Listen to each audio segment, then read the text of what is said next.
Good morning, rock and metal fans. Welcome to Iridium Rock and Metal Review. So today I'm actually going to review a new album that was out Friday. Corey Taylor's solo album entitled CMFT. So it's out on Roadrunner Records and I've given it a twice listen through. And it's exactly what I thought it would be. There's so much variation on here. It's ridiculous. So you've got heavy rock, a bit of arena rock, you've got tinges of southern rock, just tinges. You've got some obviously sort of post grunge sort of stuff going on. You've got some punky, some sort of thrashy stuff. It's just a whole mixed bag of music. And you know what, it's exactly like I said, what I thought it would be, because I've listened to the first, I think 2 or 3 songs. Yeah, 3 songs I've listened to, which he released on YouTube, and they were such a mixed bag anyway, so I knew that was what it was going to be. So what you don't get on here is you don't get any of the, you get some aggressive songs, but you don't get any of Corey Taylor's aggressive shouting vocals. There's a little bit on a punky sort of song, the last song, but nothing like he does in Slipknot. So for those fans that stay away from Corey Taylor because of his voice in Slipknot and you don't like the shouting extreme vocals, this album, there's none of that. This is Corey Taylor's voice singing, and that's the best thing about this album, to tell you the truth. Corey Taylor's voice is great. So, but if you don't like an album that is so mixed up with different styles of music, then maybe you're not going to like this. But Corey Taylor's voice is great all the way through. So, you know, that's what you do get. You get he's a brilliant vocalist. And this sounds like it's an album that he just, you know, he just thought he really wanted to do, showing a lot of different influences from his past, probably, that he grew up with. And you can understand that. Do you know what I mean? Corey Taylor's so big now in metal. You know, I mean, I think that we're talking about, I was speaking to someone the other day about all the big bands, once they've retired, you know, the Maidens of this world, the Metallicas of this world, and all those ones that can headline huge festivals, when they're retired and they're gone, who is there that's actually going to headline these festivals? I can't think of anyone. The only band, and they're not my favourite band, is probably Slipknot.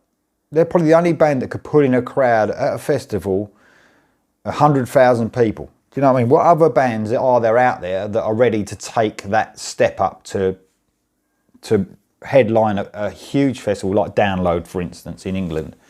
I can't think of anyone. You know, I really can't. You know, Alter Bridge might be close in England, but they're not quite yet there yet either. You know, I don't think they're big enough to headline. So there's not many bands out there, and Slipknot, you know, whether you like them or not, are probably the closest band to pulling in all them crowds. They really are, you know. So that's a bit of a worry for all those metal fans, you know. But, you know, it's just one of those things. So this album itself is, like I said, it's just mixed up so much. So, you know, if you don't mind a bit of everything, you know, for me it was, I sort of like half of this album I thought was great. Half of it I would probably skip because I just don't like the style of music. So the album starts off with Highway 666, which is like a sort of a Johnny Cash heavy rock type song, you know, a bit of a mixed bag there. Black Eyes Blue is a great song. It was released as a single. It's one of my best songs on the album. I love it because it's really catchy and it shows, like, you know, the side of Corey Taylor that I love. His voice is great. It's really melodic. It's sort of arena rock sort of song. Then you got Samantha's Gone, which is like, near enough like a 70s glam type song, like a party song. This album is really sort of a real party album. You know, you wouldn't believe it's Corey Taylor. It's great. Some of it is really great. It's really fun to listen to. Next one you got is Mine Lux, I think it's pronounced, like a punk song. Not one, I don't like that song at all. Next one's Halfway Down, which is a great song. Like an AC/DC type riff going over it. going over the vocals, the verses going over like an AC/DC type riff. That's a great song, like a real rock and roll song. Next one's Silverfish, which is a really good song, more arena rock, but sort of slower, a slower sort of song. Next song is Kansas. It's almost poppy, this one, but still good. It's even got like hand claps in the chorus, like quite fun. You know what I mean? This is the sort of different styles that Corey Taylor's giving you on this. Culture Head is a great song. More aggressive vocals over that, more like Stone Sour, not aggressive as in Slipknot, but more geared towards a sort of Alice in Chainsy, Stone Sour type sound. Really good. Next one's Everyone Dies on My Birthday. Lovely title, that one. It's like a heavy rock song. You've got the Maria Fire. It's almost like a, if anyone of you might, not sure if you American guys will know this, but the English guys know a band called Stray Cats. In the 80s, sort of got a Stray Cats type feel to this, really, like, you know, mixing it up. Next one's Home, which I'm going to play you a bit of that. And I'm going to play you a bit of that because it just showcases Corey Taylor's voice. This house is mad. I've got cats everywhere. So, yeah, it's like a piano driven, just him singing.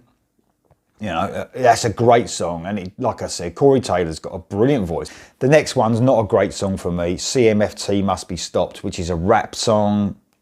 You know, it was the first song that was released. I didn't like it. I can handle some rap metal. You know, I love Rage Against the Machine. Downset are okay. But this is more along the lines of those Limp Bizkit type songs. Yeah, don't like it. Don't like it at all. And the last song's a real punky, sort of thrashy sort of song. No, not for me, that one either. So it ends on a real sort of, yeah, good riff, but just a shouting, punky sort of song. So as you can see, I really like some of this. Some of it's not so good. Pretty cool. Like I said, he's got a great voice. If you steer away from Corey Taylor because of Slipknot, you know, that song Home shows you what a different side you get to him. You know, he's got a really strong voice. So the album in general, you know, for me it's a bit of a mixed bag. I really like some of the songs. I knew it would be this way. I knew I wouldn't like the whole album because I didn't like CMFT Must Be Stopped. And I knew that he would, you know, reading about it, he was going to really mix it up and do different stuff. So, you know, there will be fans out there, fanatics for Corey Taylor, that will love everything on this album because they just love everything that he does. But for me, you know, I really like Stone Sour. That's my favourite part of what Corey Taylor does. Slipknot sometimes is a bit too much for me.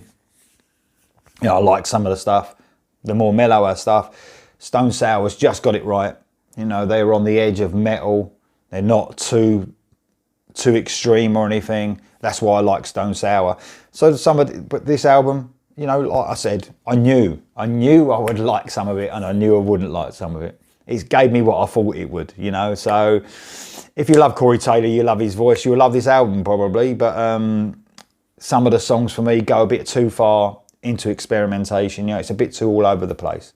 But that's just me. There you go. So, but you know, if you want to get it, it's obviously available everywhere. And I'll give it probably, if I want to give it a mark, I'll probably give it a 7 out of 10, you know. And that's only the actual good songs, that like the ones I played here, they would be top marks. It's only the punky sort of songs and the, you know, them sort of songs that put me off, and they've driven the score down. That's all. That's all. So if it was an EP full of all them ones I liked, it'd be great. Right, thanks for listening. If you want to subscribe to the channel, please press the red button bottom right hand corner.